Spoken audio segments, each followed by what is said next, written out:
Okay, so readers, welcome to this show wherein you are going to meet Sangeetha Rajesh. She's been an expert in communication basically, and right now she is with the World Bank.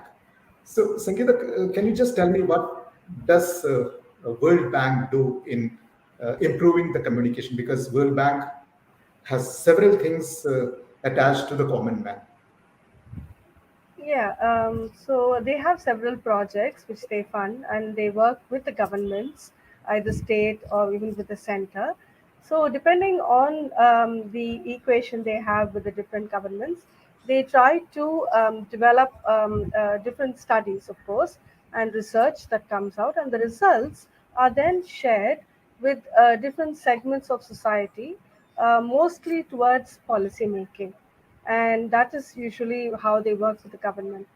So, therefore, communications is mostly from the results that come from their research undertakings, and then those are pilot projects that they do, and those results are shared with the government.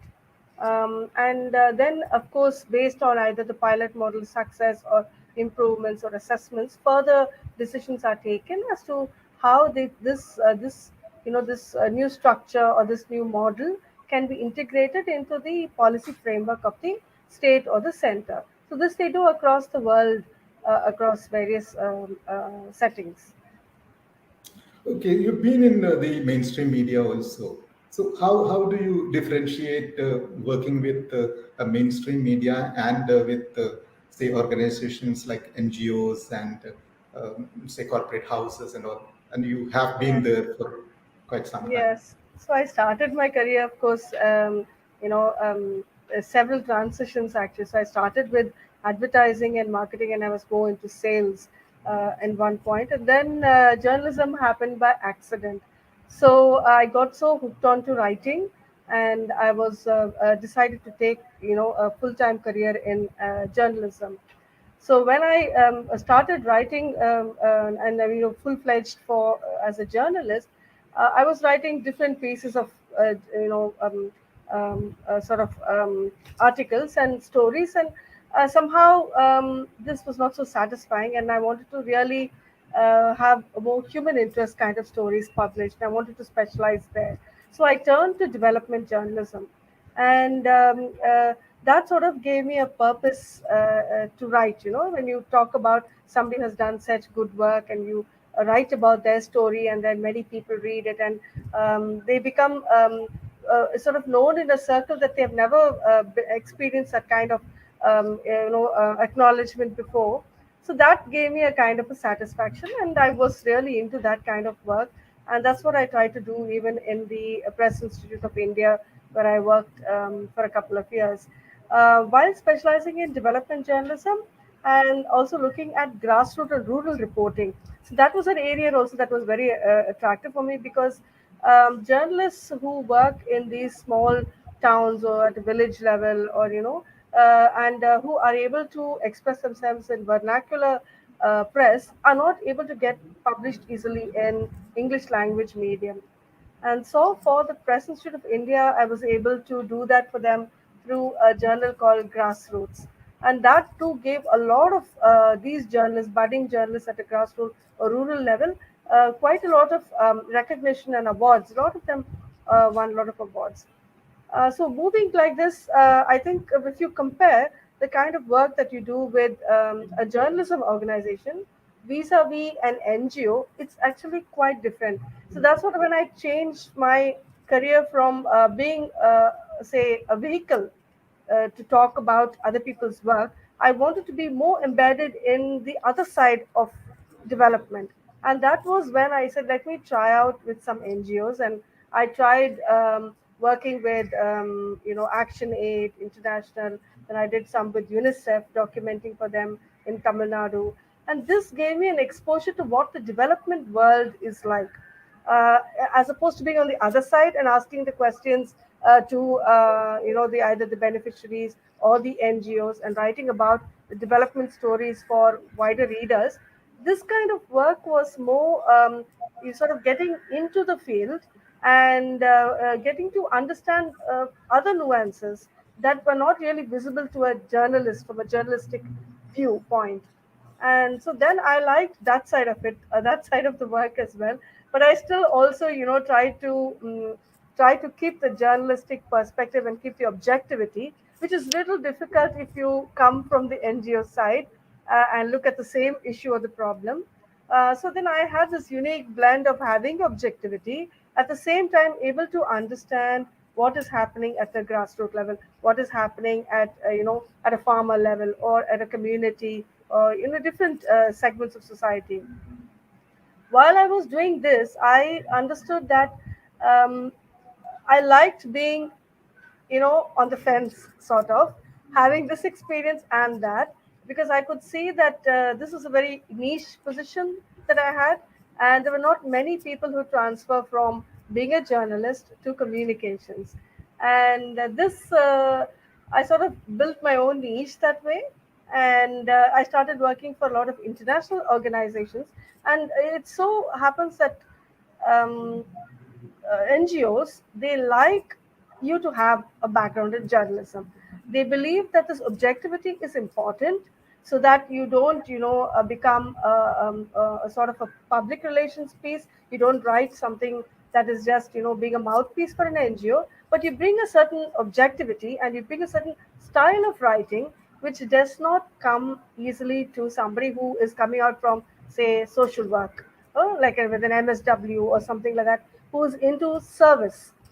So having this journalist bent of thinking and writing style, I think is the selling or the unique selling point for communications. Um, Okay, that's great. See, from the development journalism now, there is a stream also coming as solutions journalism. mm. What do you think? I mean, like, is it going to be a kind of thing wherein journalists can suggest some solutions to the society? Actually, in all true sense, what they teach you in journalism is, you just present the facts and leave the opinions to the public. And if you want maintain opinions, then of course you have op-eds and you have the editorials that express opinion. That's what you're taught in journalism. But when you transfer to communications, you realize that people are looking to you to provide suggestions, not that you're providing the exact solution, but a sense of direction and probable solutions. No, because you have a mind of your own. You can also weigh pros and cons, and you can also come up with, yes, this could be it, or you can at least point the article or in a direction of probable solutions. Because in when you're writing for communications, you see that your communications is targeted to a certain segment of audiences. It's not to anybody who picks up the newspaper, say, or reads an article online, where the audience is not so targeted. It is the readership is so wide. But in communications, you're usually writing to a certain segment of audience, and therefore you understand that audience mental makeup, and you want to try and provide a likely solution. Of course, you're not saying that this is the answer, but you're providing alternatives, you're providing solutions, or you're trying to put things in a frame of light that will actually trigger them, ask, sort of, sort of create the curiosity in them to start thinking in a new light. So Okay. offering solutions in journalism, in my opinion, is not too wrong, and it's I think it's okay, and I think it should be now the situation, because there's a lot of information available at a click of a button, and therefore people are not sure what is genuine and what is not, and sometimes it helps to have solutions also provided in the articles. Okay. What do you think about the misinformations, the fake news is spreading across the global way of doing it also is increasing with the technology coming in, even artificial intelligence being used in creating fake informations. Yes, I think this is unavoidable, because with every technology there are pros and cons, and I suppose when any invention comes about, there's always a negative side to it. So I think probably we were not very prepared when when social media became so prominent in delivering news that there could be a possibility for fake news. Maybe we didn't understand the technology to see what could be the negative side of it because we were so engrossed in the positive vibes it was creating and the communities, new communities that it was creating. So I think that is why I think there are a lot of courses now happening. I think Google has taken it up on itself to create several courses for journalists and communicators to differentiate between fake news and genuine news. And I think the line is so thin that it's very difficult unless you really are keen to find out and you check the facts. Every time you receive a piece of news, you do some fact verification, and it's the same case with videos, it's the same case with photographs. So there are different courses to be up to date and to try and identify between fake news and the original news. But I think this is a problem here to stay, and I think it's really going to get worse. Because there's new technology coming up every now and then, new apps and new Yeah. platforms. So yeah, it's unavoidable. Okay. Coming back to the mainstream, say journalism in that sense, do you think that the current system is really providing the five W's and one H, which we have learned long back? Uh, See, certain news No. items when you read, you feel that somewhere something is missing, isn't it? Yes, Shajan, see, the thing is, earlier we used to write long form. Huh? We had 500,000 words, and you can actually structure your piece like that. But today, I don't think a journalist is allowed to write more than 300, 350 words. That's all space. It's the trust is more on ads and revenue. And if you want like long form journalism, I think you have to go for magazines or you have to go for niche publications that allow you to write 1,000, 2,000 words, researched pieces. Then I think you can find all the structured thing in it. And also, I think if you're looking at print journalism, most of the news or most of the information is already known to the public.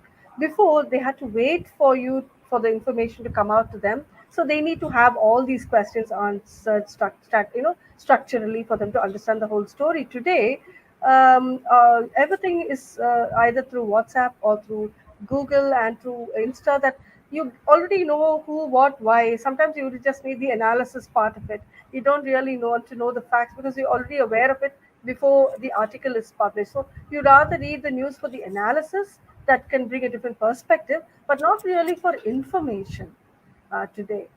So that I think is the change that I think the earlier journalists are still to sort of understand the shift. But I think the new ones coming in now know that, and they are able to probably cut corners in order to just produce. Of course, it doesn't look pretty. It always looks incomplete because we are looking at it from the perspective of having this structure. But I think today it's not really necessary.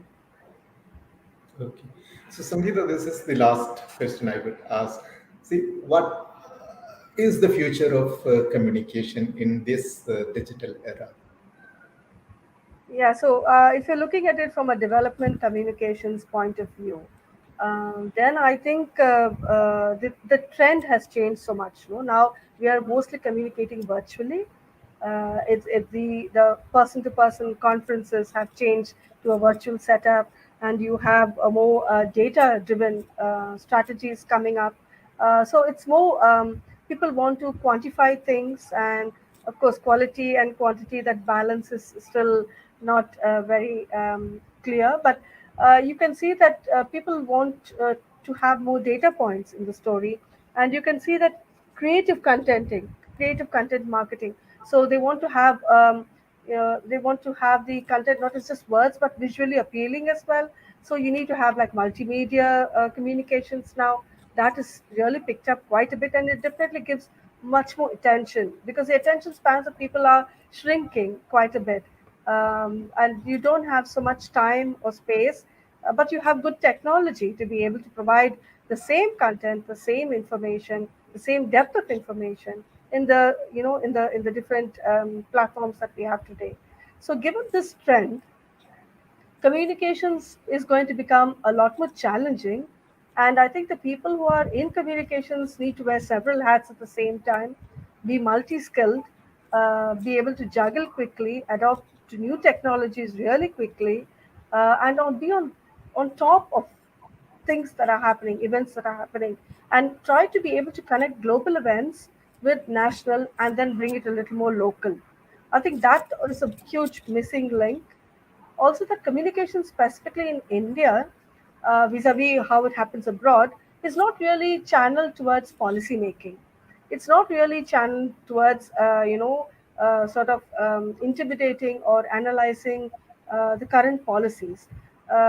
These are usually done by really huge journalists. Even the the budding journalists don't take time enough to, or communicators don't take time enough to look at the policies that govern society and try to make every story to look to see how to improve that for better living conditions or better quality of life in society.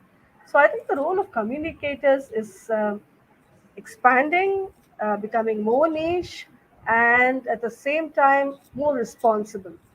I suppose it's a lot to bear in a way, so it becomes very frustrating. But I think it's the most important job, and every organization, every field of work, whether it's environment, whether it's development, whether it's gender, whether it's policy, whether it's you can take anything on the face of the economics, you need communicators because everybody speaks a different language. Each stakeholder speaks a different language, and without these people in between, the intermediary role, I think we won't have this, glue that sticks everything together. And I think that's where communication, and that's what communication is all about in the end. And still you believe content is the king. Yes, content is the king, but you need to dress it up well. That is the only thing. It's all now about the dressing up of it, and of course, it could look a little fake that way, but there are people who believe in it unless it is really a little bit dressed up, and it's very targeted to the audiences.